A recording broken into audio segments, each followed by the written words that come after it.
Élus, écoutez attentivement, car ce que je m'apprête à partager pourrait vous ébranler au plus profond de vous-même. Si vous regardez cette vidéo en ce moment même, sachez-le, ce n'est pas un hasard. Dieu a parfaitement orchestré ce moment. Il vous a conduit ici pour une raison divine. Quelque chose de puissant est sur le point de se produire dans votre vie. Quelque chose qui dépasse l'entendement humain est sur le point d'avoir lieu. Vous êtes sur le point de passer de l'ordinaire à l'extraordinaire, du naturel au surnaturel. Soyez très attentifs, car Dieu est sur le point de vous parler directement. Sa voix est sur le point d'allumer un feu dans votre esprit, d'ouvrir des portes que vous pensiez fermées et de vous lancer dans une nouvelle dimension de votre destinée. C'est votre moment. Ne le manquez pas. Préparez-vous, car lorsque Dieu parle, tout change. Élus, avez-vous déjà regardé votre vie en vous demandant pourquoi vous vous sentez si différent de ceux qui vous entourent? Pourquoi les choses qui semblent satisfaire le monde ne vous satisfont pas? Pourquoi vous avez du mal à vous intégrer dans les systèmes, les mentalités et les modes de vie de ceux qui semblent à l'aise dans la chair? Laissez-moi vous dire pourquoi. Vous n'êtes pas comme eux. Vous avez été marqués. Vous avez été choisis. Vous n'avez pas été conçus pour fonctionner comme le monde, car votre existence est gouvernée par un ordre supérieur, l'esprit du Dieu vivant. Romains 8,9 déclare « Pour vous, vous n'êtes pas dans la chair, mais dans l'esprit, si du moins l'esprit de Dieu habite en vous. » Cela signifie qu'à partir du moment où Dieu a posé sa main sur votre vie, vous êtes sorti de l'ordre naturel des hommes pour entrer dans une dimension surnaturelle. Vous n'êtes plus régi par les désirs, les émotions ou les limitations de la chair. Au lieu de cela, vous êtes gouverné par l'esprit, agissant avec une sagesse, un discernement et une puissance divine. Mais voici le problème. Beaucoup d'élus ne saisissent pas pleinement ce que cela signifie. Ils essaient encore de vivre comme tout le monde. Ils se mesurent encore aux normes humaines. Ils cherchent encore l'approbation d'un monde qui ne les comprend pas. C'est pourquoi vous vous sentez incompris. C'est pourquoi vous vivez des combats spirituels. C'est pourquoi votre chemin semble plus difficile que celui des autres. C'est parce que vous n'étiez pas fait pour vous fondre dans la masse. Vous étiez destiné à marcher dans l'esprit. Vous avez été conçu pour voir au-delà du voile. Vous avez été appelé à entendre la voix de Dieu quand les autres y sont sourds.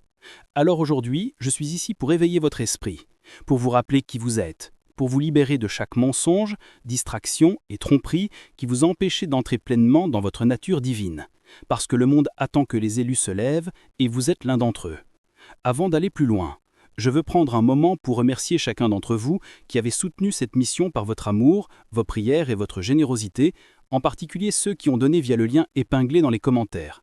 Votre soutien n'est pas seulement apprécié, il est essentiel. Vous n'êtes pas de simples sympathisants, vous êtes des partenaires dans cet appel divin. Du fond du cœur, merci. Si ce message éveille quelque chose en vous, s'il allume une étingle dans votre âme, prenez un moment pour le déclarer. Commentez « Merci Jésus » ci-dessous.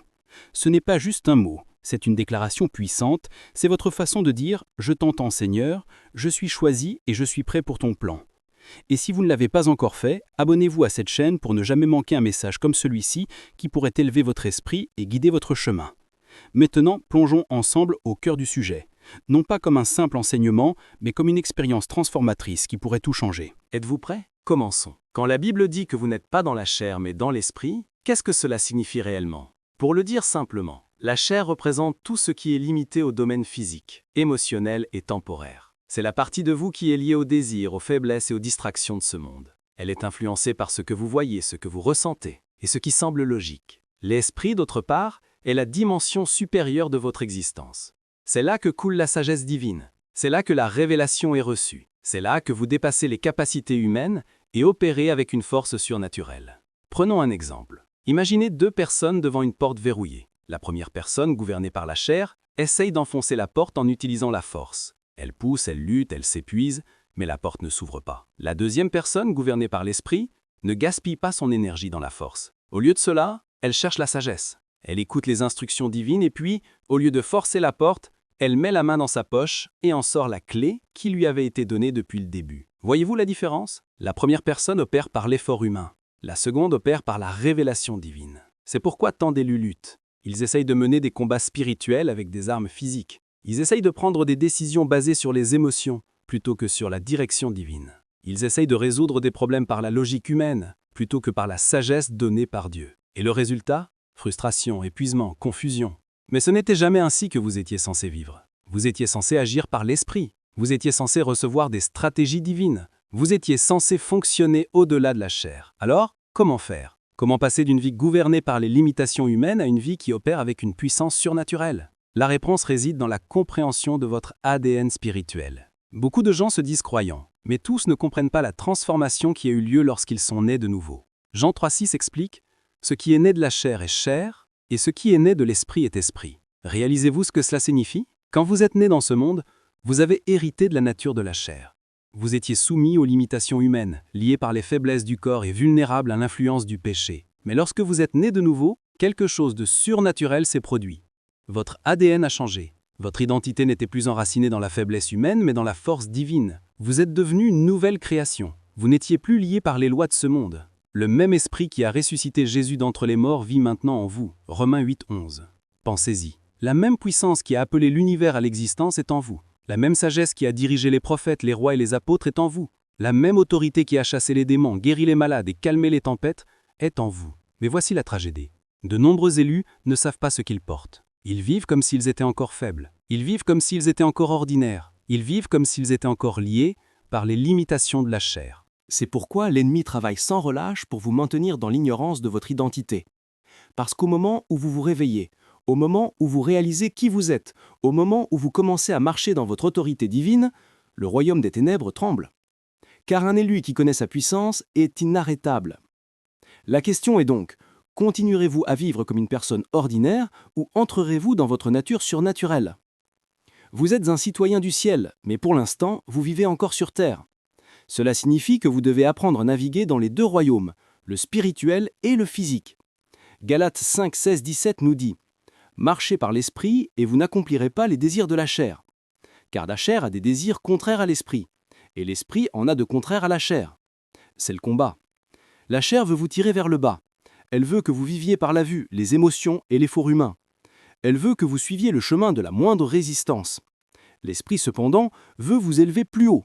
Il veut que vous agissiez avec sagesse, discernement et puissance. Il veut que vous viviez par la foi, même lorsque les choses n'ont pas de sens. Alors, comment gagner cette bataille? En vous entraînant à être conduit par l'esprit. Cela signifie discipliner votre esprit à se concentrer sur les choses d'en haut, Colossiens 3, 2, aiguiser votre discernement pour reconnaître quand l'ennemi essaie de vous tromper, nourrir votre esprit avec la parole de Dieu pour que votre foi reste forte et demeurer dans la prière pour que votre connexion avec le ciel ne soit jamais affaiblie. Ce n'est pas quelque chose qui arrive par hasard. C'est quelque chose que vous devez faire intentionnellement chaque jour. Parce qu'au moment où vous baissez votre garde, au moment où vous vous laissez distraire, au moment où vous permettez à la chair de prendre le contrôle, vous perdiez votre puissance. Et les élus ne vivent pas dans la défaite, ils vivent dans l'autorité. Le monde fonctionne par ce qui est vu, entendu et compris avec l'esprit naturel. Mais les élus opèrent par la perception spirituelle. Ils fonctionnent par la révélation, non par seulement d'informations. Que cela signifie? Cela signifie que vous ne prenez pas de décision basée uniquement sur ce que vos yeux voient, mais sur ce que votre esprit discerne. Vous ne marchez pas selon la logique humaine, mais par instruction divine. L'homme naturel est limité. Il ne peut percevoir les choses qu'à travers ses 5 sens, ce qu'il voit, ce qu'il entend, ce qu'il touche, ce qu'il goûte, ce qu'il sent. Mais vous, l'élu, avez reçu un 6e sens, la capacité de percevoir spirituellement. C'est ce que Jésus voulait dire quand il a dit « que celui qui a des oreilles entende » Matthieu 11, 15. Parlait-il à des gens sans oreilles physiques? Non, il parlait à ceux dont les oreilles spirituelles étaient fermées. Il y a 2 types de personnes dans ce monde, celles qui voient seulement ce qui se passe et celles qui comprennent ce qui se passe réellement en coulisses. Laissez-moi vous expliquer avec un exemple. Dans 2 Rois 6, 17, le serviteur d'Élisée se leva tôt le matin et vit quelque chose de terrifiant. Une armée entière avait encerclé leur ville, prête à attaquer. Pris de panique, il s'écria « Ah, mon Seigneur, que ferons-nous » Pour le serviteur, la situation était désespérée.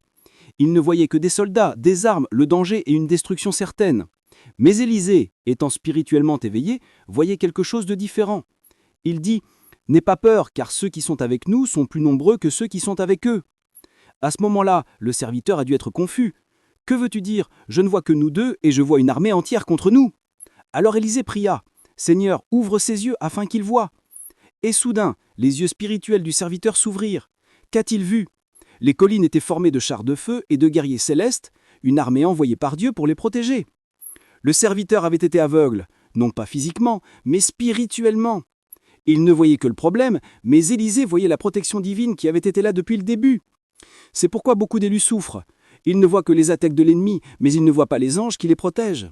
Ils ne voient que des portes fermées, mais ils ne voient pas la percée que Dieu prépare en coulisses. Ils ne voient que des obstacles, mais ils ne voient pas le plan divin qui se déploie. C'est pourquoi la perception spirituelle est essentielle. Vous ne devez pas permettre à vos yeux naturels de contrôler votre foi. Vous devez vous entraîner à être conduit par l'Esprit. Comment faire 1. Demandez à Dieu d'ouvrir vos yeux spirituels. Seigneur, ouvre mes yeux, afin que je voie. 2. Passez du temps dans la prière. La prière renforce votre connexion au royaume spirituel. 3. Restez dans la parole. La Bible est un livre spirituel. Plus vous méditez dessus, plus votre esprit s'éveille. 4. Faites taire les distractions. L'ennemi veut vous garder distrait par le bruit, le divertissement et les désirs du monde, pour que vous ne perceviez pas ce que Dieu vous montre. 5. Marchez par la foi, non par la vue. La foi, c'est choisir de croire ce que Dieu dit, même lorsque vos sens physiques vous disent le contraire. Plus vous grandissez spirituellement, plus votre perception devient aiguisée. Vous commencerez à sentir les choses avant qu'elles n'arrivent. Vous recevrez des instructions divines. Vous discernerez la vérité de la tromperie. Car les élus ne marchent pas à l'aveuglette, ils marchent avec des yeux qui voient. Chaque élu fait face à une bataille. Pas une bataille extérieure, pas une bataille menée avec des épées ou des armes physiques, mais une bataille intérieure. Galates 5, 16, 17 l'explique parfaitement. Je dis donc, marchez par l'esprit et vous n'accomplirez pas les désirs de la chair, car la chair a des désirs contraires à l'esprit, et l'esprit en a de contraires à la chair. Ils sont opposés l'un à l'autre, afin que vous ne fassiez pas ce que vous voudriez. Qu'est-ce que cela signifie? Cela signifie qu'il y a deux natures qui se battent en vous. 1. La chair, votre ancien moi, vos désirs mondains, vos faiblesses. 2. L'esprit, votre nouveau moi, votre nature divine, votre but donné par Dieu. Et ces deux-là sont constamment en guerre. Chaque jour, vous devez faire un choix. Obéirez-vous à la voix de l'esprit ou suivrez-vous les désirs de la chair? Marcherez-vous dans l'obéissance ou vous rendrez-vous à la tentation? Resterez-vous concentré sur votre appel ou serez-vous distrait par le monde? C'est pourquoi certains élus ont l'impression d'être toujours en combat, parce que l'ennemi n'est pas seulement à l'extérieur, vous combattez votre propre chair. L'apôtre Paul comprenait cette lutte. Dans Romains 7, 15, il a dit « Je ne comprends pas ce que je fais, car je ne fais pas ce que je veux, mais je fais ce que je hais. » Avez-vous déjà ressenti cela? Avez-vous déjà désiré prier, mais quelque chose vous a retenu? Avez-vous déjà voulu chercher Dieu davantage, mais les distractions n'arrêtaient pas de vous éloigner? Avez-vous pris la décision de vivre pour Dieu, mais vous vous êtes retrouvé à lutter contre de vieilles habitudes? C'est la bataille de la chair contre l'esprit. Mais voici la bonne nouvelle, l'Esprit de Dieu en vous est plus fort que la chair. Romains 8, 11 dit « Et si l'Esprit de celui qui a ressuscité Jésus d'entre les morts habite en vous, celui qui a ressuscité Christ d'entre les morts rendra aussi la vie à vos corps mortels par son Esprit qui habite en vous. » Avez-vous entendu cela? La même puissance qui a ressuscité Jésus d'entre les morts vit en vous. Cela signifie que vous n'êtes pas faible. Cela signifie que vous n'êtes pas esclave du péché. Cela signifie que vous n'êtes pas impuissant face à la tentation. Ce que vous nourrissez grandira. Si vous nourrissez votre esprit avec la prière, la parole et l'adoration, votre esprit deviendra plus fort. Si vous nourrissez votre chair avec les distractions, le péché et les désirs du monde, votre chair dominera. 2. Renouvelez votre intelligence chaque jour. Romains 12.2 dit « Ne vous conformez pas au siècle présent, mais soyez transformés par le renouvellement de l'intelligence. » Votre façon de penser détermine votre façon de vivre. 3. Crucifiez la chair. Galates 5, 24 dit « Ceux qui sont à Jésus-Christ ont crucifié la chair avec ses passions et ses désirs. » Cela signifie vous renier quotidiennement et choisir l'obéissance à Dieu. 4. Entourez-vous d'influences spirituelles. Si vous marchez avec des gens qui vivent dans la chair, ils vous tireront en arrière. Mais si vous vous entourez de ceux qui marchent dans l'esprit, ils vous aideront à rester forts. C'est pourquoi Jésus a dit dans Matthieu 26, 41 « L'esprit est bien disposé, mais la chair est faible. » Vous devez dominer la chair avant qu'elle ne vous domine, parce que les élus ne vivent pas par la chair, ils vivent par l'esprit. Prions ensemble cette prière de foi comme une seule famille. Père Céleste, le Tout-Puissant, l'Ancien des jours, le grand Je suis, nous venons devant toi, le cœur ouvert, abandonnant tout à tes pieds. Tu es l'alpha et l'oméga, le Dieu qui était, qui est et qui vient. Tu règnes en puissance, en majesté et en gloire. Nul ne peut te résister, aucune force des ténèbres ne peut supporter ta puissance, aucun plan de l'ennemi ne peut prévaloir contre tes élus. Seigneur, Tu nous as appelés des ténèbres à ta merveilleuse lumière. Tu nous as séparés des voies du monde. Tu nous as donné une nouvelle identité, une identité non gouvernée par la chair, mais conduite par l'Esprit. Tu nous as mis à part, tu nous as donné un but, et tu nous as remplis de puissance divine. Mais Père, nous confessons que parfois, la bataille entre la chair et l'Esprit semble écrasante. Le poids de ce monde essaye de nous tirer en arrière. Les distractions, les tentations, les voix du doute tentent de faire taire ta vérité. Mais aujourd'hui, ô Seigneur, nous nous levons.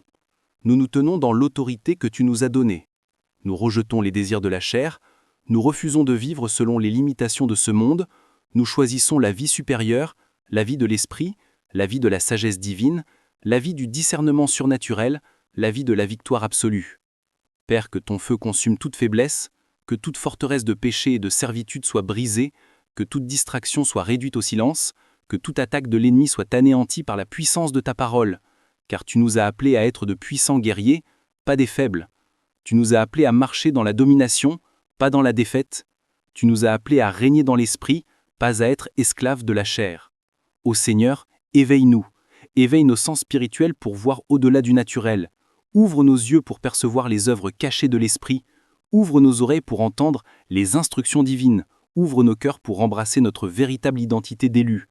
Père, réponds sur nous une nouvelle onction, une plus grande faim de ta présence, une passion plus profonde pour ta parole, un désir plus fort pour la justice, que tout esprit de complaisance soit détruit, que toute chaîne de stagnation soit brisée, que tout mensonge de l'ennemi soit réduit au silence, que toute peur et tout doute soient chassés, car nous ne sommes pas des gens ordinaires, nous ne sommes pas esclaves du péché, nous ne sommes pas liés par les opinions des hommes, nous sommes fils et filles du Dieu vivant. Nous déclarons aujourd'hui que nous marcherons dans l'autorité divine, nous vivrons par l'esprit et non par la chair. Nous opérerons avec la sagesse, le discernement et la puissance céleste. Nous entendrons la voix de Dieu et suivrons sa direction. Nous dominerons, nous ne serons pas dominés. Nous vaincrons, nous ne serons pas vaincus. L'ennemi a perdu son emprise, les chaînes sont brisées, les cieux sont ouverts, l'Esprit de Dieu est en mouvement, que le feu du Saint-Esprit consume toute faiblesse. Esprit de Dieu prend le contrôle de chaque domaine de nos vies, puissance de Dieu repose sur nous en pleine mesure, qu'il y ait un nouveau baptême de puissance, un nouveau baptême de révélation, un nouveau baptême de faim pour le surnaturel. Nous refusons de vivre une vie ordinaire, nous refusons d'être aveugles aux choses spirituelles, nous refusons d'être gouvernés par la chair à partir d'aujourd'hui, nous entrons dans une dimension supérieure, nous entrons dans une plus grande autorité, nous entrons dans des rencontres divines, nous entrons dans des manifestations surnaturelles. Père, nous te remercions parce que rien ne peut arrêter ce que tu as commencé en nous. Nous te remercions parce que nous sommes victorieux, nous te remercions parce que nos vies basculent dans le règne de l'Esprit, nous sommes choisis, nous sommes oints, nous sommes inarrêtables, dans le nom puissant, incomparable, inarrêtable et tout-puissant de Jésus-Christ, nous prions, Amen et Amen. Si ce message a touché votre cœur et que vous souhaitez soutenir notre mission de diffusion de la parole de Dieu, il y a un lien épinglé dans les commentaires ci-dessous. Aucun de nos bons n'est trop petit. Votre générosité, même d'1 centime, peut apporter espoir et joie dans la vie de quelqu'un. Merci d'être le partenaire de Dieu dans ce travail important.